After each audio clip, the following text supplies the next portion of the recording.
Colleagues, it's a pleasure to be here. It's an honor to be invited.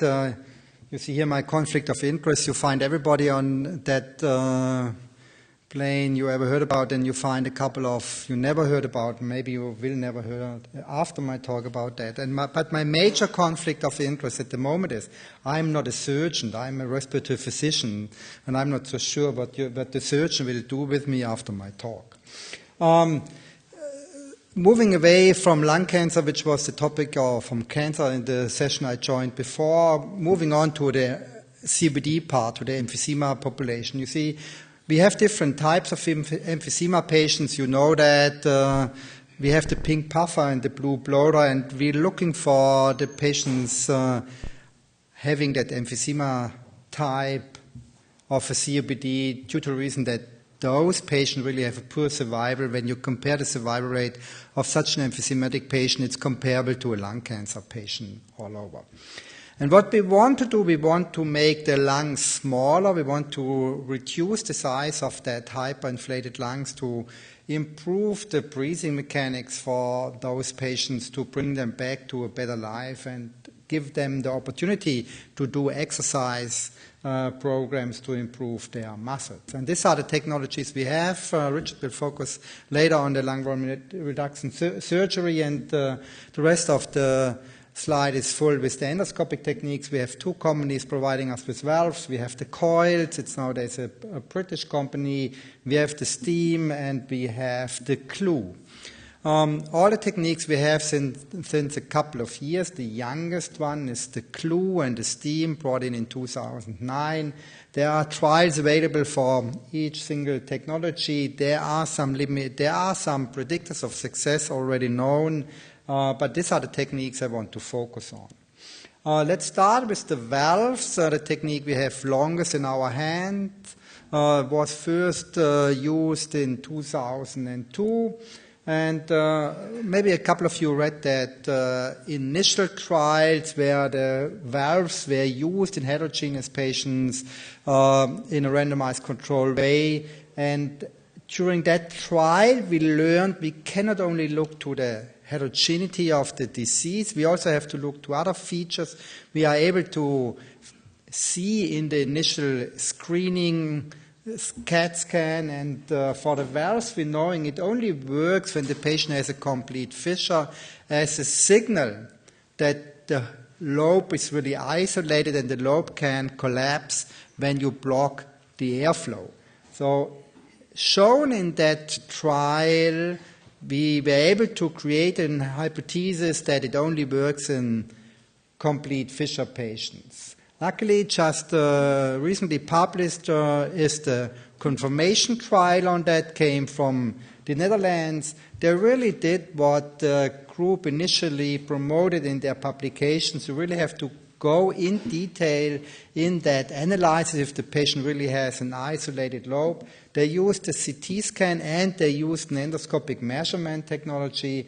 And only when the patient was really a candidate for the valves, they put the devices in, and as seen, half of the patient didn't receive any device. What they were able to show, when you really do the prediction in the best way you can do before you place the procedure, then you have an 80% prediction of success, completely independent if you go for lung function measurement, quality of life, 6-minute walk test, or whatever.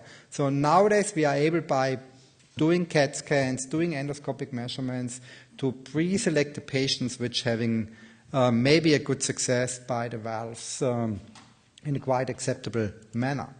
The complication number one after putting valves in is in pneumothorax. It happens in that trial in 20% of the cases. Of the patients, other trials have had a higher rate. So you have to accept in 20 up to 30% of the patient that pneumo happens after the valve procedure. It happens normally within the first 3 days, and half of the patient needed drainage. But the good story is, even that is already published, when a patient developed a pneumothorax, this is a clear predictor of success, because the pneumo only happens when you have a rapid atelectic syndrome, so when the lobe shrinks really quickly. And this is a clear signal that at the end of the day, when you are able to handle that pneumonia, the patient will have a huge response because you have a huge reduction of the volume.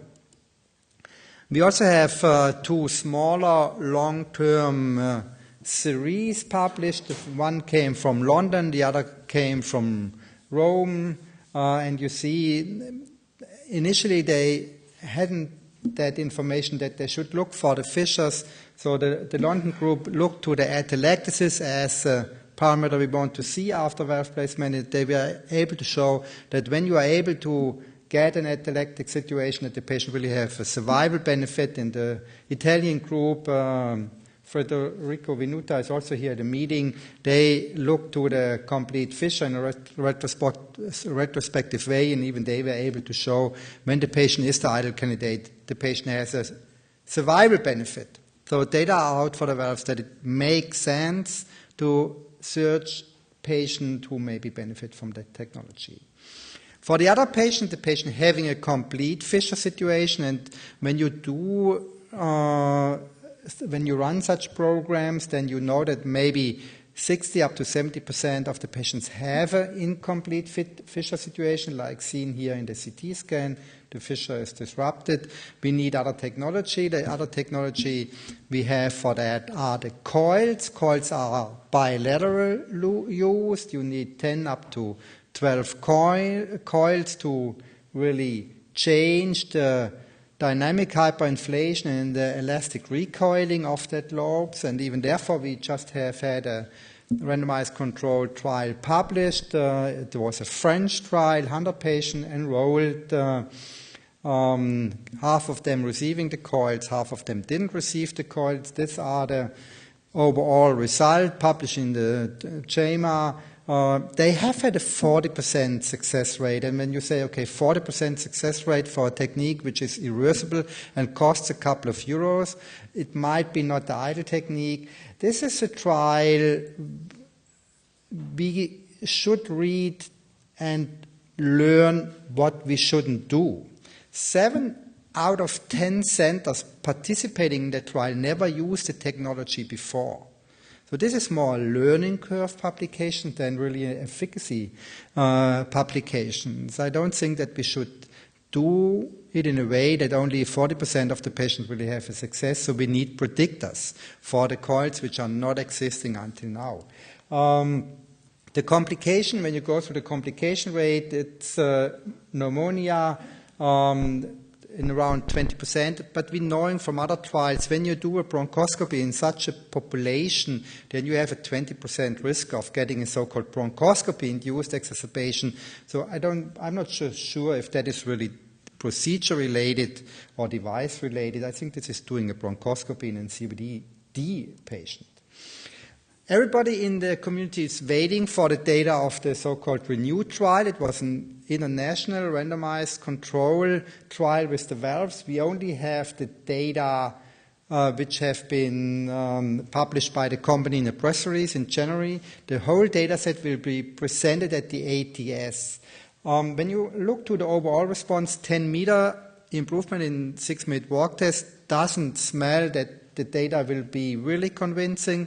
But I believe by having now access to a lot of patients, there have been more than 300 patients enrolled, we should be able to come up with a predictor of success when we have access to the whole data set. So I believe after having RENEW trial published, we will have a predictor for the coils, and then we really can do a confirmation trial for this technology. And last not least, the glue and the steam. The glue is at the moment not available. The company was bankrupt, so it was just bought by the other one, and they have to go back to the animal work. But vapor and glue are working a little bit different. You inject something, you create an artificial inflammation, and that artificial inflammation leads to a scar, and the scar is shrinking. So the newest technology we have, or the data we have, just even published in a randomized control way for the steam, done similar than what was used to the other half of the patient received the technology, the other half didn't receive the technology, and then we look to the follow-up. You see, these are the publication, are the data. when you induce the scar formation, and then you get after 6 months quite good response. This is the FEV1. These are the St. George questionnaires, the improvement in the quality of life. And doing that stepwise, doing it with the glue, it takes a little bit longer that the patient feels that effect, but at the end, you can go for the right patient. The predictor of success for the STEAM is a so-called heterogeneity index, so you need a specific software analysis of the CAT scan to figure out which is the most destroyed subsegment in the lobe, and then you can go exactly and directly in that subsegment and destroy it. And even here, the complication rate, you see again, exacerbation, 13%, 11% pneumonia. It's hard to distinguish if that inflammation, what you really want to have after the procedure, is procedure-related or it's a so-called SAE. But when you count that together, you still have, again, 20% of patients having a bronchitis or pneumonia SAE after the procedure. And when you do it stepwise, it's at least in the same way after the second procedure. So I tried to compare what we can do for our patient now with the surgical data. And for the surgical data, I used the NET trial. And when you look to the overall response for the RV reduction, FEV1, the quality of life for the 6-minute walk test, I think when you look for the different technologies, the value from a patient perspective is quite similar. And I just bring that CT scan from my radiologist, because when you look to the different subtypes of emphysema, then I think you can understand why I don't believe that there is a pro and con if surgeons or interventionalists should do that. I think it's really based on the individual patient what we should do. This is for sure a surgical candidate.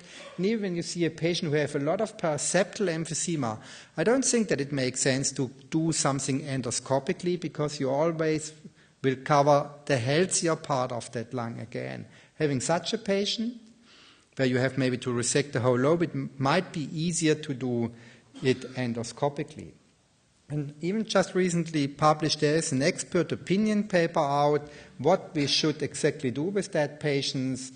For sure, optical, medical, and non-medical treatment is the basis, and then we only should do it in patients who really have an hyperinflation, so RV above 175%, and then we should go for the CT analysis. Everybody should be analyzed if he's a candidate for lung transplant. In homogeneous patients, when you really have a homogeneous distribution of the emphysema, we do not really have good data for a single technology, so the recommendation of the expert panel was only do something within clinical trials. In patients with heterogeneous emphysema, if the patient has cholera ventilation, the surgical option is there. All other things should be done in a clinical trial setting or in a registry. And in case of having a complete fissure situation, go for valves or go for LVRs depending on the distribution of the emphysema. So summarizing my view of the lung volume reduction story, I think we have effective endoscopic techniques. The morbidity is acceptable. I personally believe this will be subgroup therapies, and radiology will play a very important role to guide us which is the ideal technology. I believe when centers starting doing lung volume reduction, the minimum requirement is having an MDT discussion with a surgeon, with a pulmonologist, and with a radiologist on board, because I believe patient selection is the key issue. When we do the right technique for the right patient, we have a lucky patient and a lucky doctor. Thanks a lot for your attention.